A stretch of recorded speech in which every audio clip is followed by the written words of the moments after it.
Pontiac wasn't just another GM brand, it was an American legend. From the roaring muscle cars of the 1960s to its bold final acts in the 2000s, Pontiac built machines that weren't afraid to stand out, make noise, and turn heads. These weren't cars you simply drove, they were cars you felt. They rumbled through small towns, tore down drag strips, and sparked countless memories of freedom and youth. Today, we're celebrating 10 of the most powerful Pontiacs ever built. These aren't just numbers on a spec sheet, they're stories of engineering creativity, corporate battles, and raw, untamed horsepower.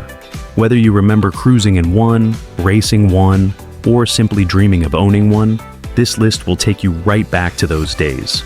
So, settle in, pour yourself a cup of coffee, and let's explore the greatest beasts Pontiac ever unleashed on American roads. Number 10, the 1989 20th anniversary Firebird Trans Am, the turbocharged sleeper. Imagine seeing a bright white Trans Am idling at the light in 1989. Looks clean, sure, but just another pretty pony car, right? Think again. Under the hood lurked a turbocharged 3.8-liter V, 6 borrowed and upgraded from the Buick GNX, one of the era's nastiest street machines. Pontiac rated it at a modest 250 horsepower, but that was corporate gamesmanship. In reality, this beast could tear down the quarter mile in the low 13-second range, putting it in the realm of cars officially claiming 400-plus horsepower. Back in the day, that meant embarrassing Corvettes, Mustangs, and just about anything else on Main Street. What makes it even cooler, they only built it in Arctic white, with unique badging and interior touches that screamed special edition. And special it was. Fast, rare, and a true collector's dream today. For many of us who remember the late 80s, this car wasn't just about speed. It was Pontiac's defiant answer to the end of the muscle era, proving they could still build something truly wild when they wanted to. Number 9, the 1967 Firebird 400, Pontiac's answer to the Camaro. When Chevrolet rolled out the Camaro in 1967, Pontiac wasn't about to sit quietly on the sidelines. Enter the Firebird 400, a car designed not just to compete, but to outshine its corporate cousin. Under that sculpted hood sat a 400 cubic inch V8 rated at 325 horsepower, giving it real muscle that could go toe-to-toe with anything on the street. But it wasn't just about raw power. The Firebird had that distinctive split grille, bold Pontiac styling cues, and subtle details that made it look meaner and more purposeful than the Camaro. On the drag strip, the numbers didn't lie. While the Camaro SS 396 was no slouch, the Firebird 400 often posted quicker, quarter-mile times, edging into the high 13-second range. A true bragging right in the late 60s. More than that, the Firebird 400 represented Pontiac's rebel spirit. They didn't just settle for GM's Me Too pony car. They built something with character, attitude, and real performance chops. For anyone who remembers seeing one cruise by in '67, it wasn't just another muscle car. It was Pontiac at its finest. Number 8, the 1971 Firebird Trans Am 455 HO, the timeless heavyweight. If there was ever a Pontiac that looked like it could stop traffic standing still, it was the second-generation Firebird. Sleek, low-slung, and muscular without being overdone. It's a design that feels just as cool today as it did rolling off the lot in the early 70s. And at the top of that lineup, the fearsome Trans Am 455 high output. On paper, it was rated at 335 horsepower, but anyone who's driven one knows that number was wildly conservative. These cars routinely knocked out quarter-mile times in the low 13s, putting them in a league with the fastest muscle of the era. Pontiac knew insurance companies would balk at high horsepower ratings, so they played it safe on paper while building a true street brawler under the hood. That massive 455 cubic inch V8 delivered towering torque and effortless acceleration. A car that didn't just beat you, but did it with style. When you see a '71 Trans Am in that iconic cameo white with blue stripes, it's not just nostalgia. It's a reminder of when Pontiac was at its most confident, building cars that demanded respect. Number 7. The 1971 GTO Judge 455HO, The Last Rebel. By 1971, the golden age of American muscle was starting to fade. Emissions rules, insurance premiums, and changing tastes were all closing in. But Pontiac wasn't going to let the GTO Judge go quietly. Enter the 1971 Judge 455 High Output, a car that was every bit the street fighting legend, even in its final act. Officially rated at 335 horsepower, it was another classic case of Pontiac sandbagging to keep insurance costs down. In reality, this beast could rip through the quarter mile in about 13.4 seconds, showing it had power far beyond the numbers on paper. It was the kind of car that made you grin every time you stomped the pedal, but here's what really makes it special. Only 357 were built before Pontiac ended the Judge mid-year. That scarcity turned it into a collector's treasure, the kind of rare find that makes enthusiasts' hearts race at auctions today. The 1971 Judge wasn't just a car, it was a last stand, a bold middle finger to the era's tightening regulations, proving Pontiac could still deliver a true muscle car masterpiece even as the world was changing. Number 6. The 1964 GTO Tri-Power, the birth of the muscle car. If there's one car that truly defined an era, it's the 1964 Pontiac GTO. This wasn't just another fast car, it was the spark that lit the entire muscle car revolution. Back then, GM had a corporate ban on big block engines in mid-size cars, but John DeLorean, Pontiac's maverick chief engineer, wasn't one to follow the rules. He slipped a 389 cubic inch V8 with tri-power carbs, 3 two-barrel carburetors under the Tempest hood, delivering around 348 horsepower and a sound that turned heads for blocks. It was marketed directly to young buyers who crave speed, style, and a rebellious attitude. And it worked spectacularly. The 1964 GTO didn't just sell well, it forced the entire industry to respond.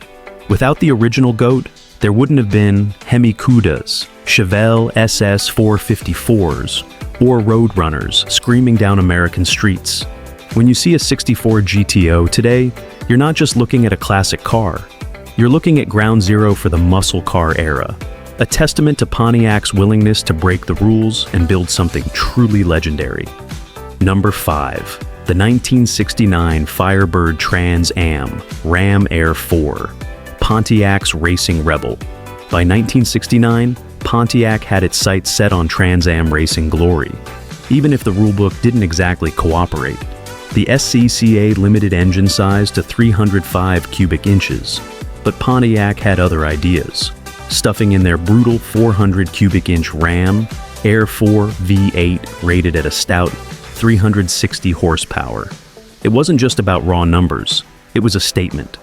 The Ram Air 4 was a high compression, big cam monster with free-breathing heads that let it scream. On the street, this car ran the quarter mile in the high 13s, making it the first GM production car of its era to crack the 13-second barrier. Finally, GM fans had something that could go toe-to-toe with Mopar Hemis and 446 packs. But it wasn't just fast, it looked the part. With its bold striping, unique hood scoops, and aggressive stance, the 69 Trans Am wasn't subtle. It was Pontiac's defiant answer to racing restrictions and corporate limits, proving they'd do whatever it took to build a winner. Even today, one glance at a 1969 Trans Am Ram Air 4 tells you everything. This was a car that refused to play by the rules. Number 4, the 1970 GTO Judge Ram Air 4, the ultimate street enforcer. If you wanted the baddest Pontiac on the block in 1970, you didn't just buy a GTO, you bought the Judge. And if you really knew what you were doing, you ordered it with the legendary Ram Air 4 engine. Rated at 370 horsepower, this 400 cubic inch V8 was Pontiac's top dog performance mill. It wasn't just slightly better than the 455, it was significantly faster. The Ram Air 4 Judge could rip the quarter mile in about 13.6 seconds, leaving the 455 powered versions, 14.6 seconds, gasping in its wake. It was the ultimate proof that displacement alone wasn't everything. Smart engineering mattered too. And for collectors, it doesn't get much rarer. Only 17 Ram Air 4 Judge convertibles were ever built in 1970. Today those cars don't just sell.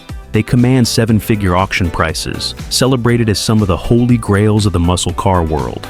The 1970 GTO Judge Ram Air 4 wasn't just a car. It was Pontiac's declaration that even as the muscle car era started to fade, they'd go down swinging with their most hardcore, no-excuses machine yet.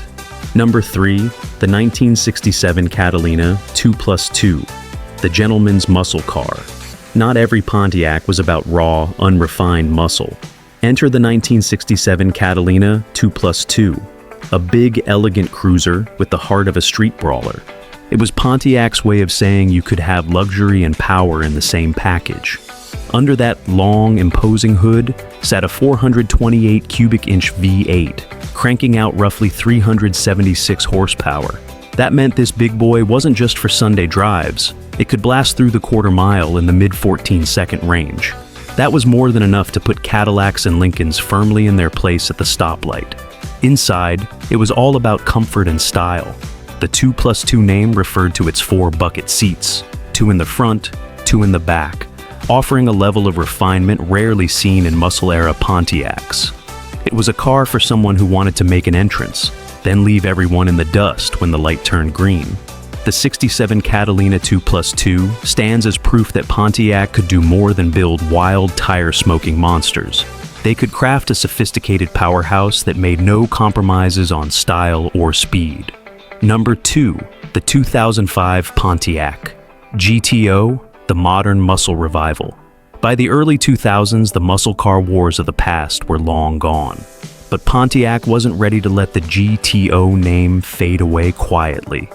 Enter the 2005 GTO, a car that divided fans but couldn't be ignored. Sure, critics loved to complain that it was just a rebadged Holden Monroe from Australia. They said it lacked that classic American muscle flair. No scoops, no stripes, just smooth, understated lines. But under the hood, that's where it made its case. The 2005 GTO packed a 400 horsepower LS2 V8, straight from the Corvette, giving it true street cred where it counted. This modern goat could knock out the quarter mile in 13 seconds flat, making it one of the quickest Pontiacs ever produced. It might not have looked like your old 64 GTO, but punch the gas and you'd feel that same raw power that made the name legendary. The 2005 GTO proved Pontiac could still deliver the goods, even in an era when most companies were playing it safe. Love it or hate it, it was Pontiac's bold reminder that muscle never truly dies. Number 1, the 1963 Catalina Superduty, Pontiac's Swiss cheese warrior. Before the muscle car era even hit full stride, Pontiac was already dominating the drag strip with one of the wildest factory specials ever built, the 1963 Catalina Superduty. It wasn't built for cruising, it was built for winning races. They called it the Swiss cheese Catalina for good reason. Pontiac engineers drilled holes in the frame and used aluminum body panels to shave hundreds of pounds off the big coupe, making it a true lightweight terror. Under the hood sat the legendary 421 cubic inch V8 with dual 4-barrel carbs, officially rated at 405 horsepower, but widely believed to push 450 plus. This wasn't some backyard hot rod. It was a factory-built drag car you could buy from your local dealer. But that brazen approach didn't sit well with GM's brass. In 1963, the corporate suits pulled the plug, banning direct factory racing support and effectively ending the Super Duty programs. Short-lived but unforgettable, the 63 Catalina Super Duty stands as proof that Pontiac was willing to bend the rules, innovate, and go all in on performance, leaving us with one of the most legendary drag strip warriors Detroit ever built. Pontiac left an indelible mark on American automotive history, building cars that were powerful, beautiful, and packed with stories worth telling. Each one on this list isn't just metal and horsepower, it's a snapshot of an era when driving meant freedom, rebellion, and unfiltered excitement. Maybe you remember seeing one of these beasts rumble down Main Street. Maybe you were lucky enough to own one, Or perhaps you just dreamed about it while paging through car magazines.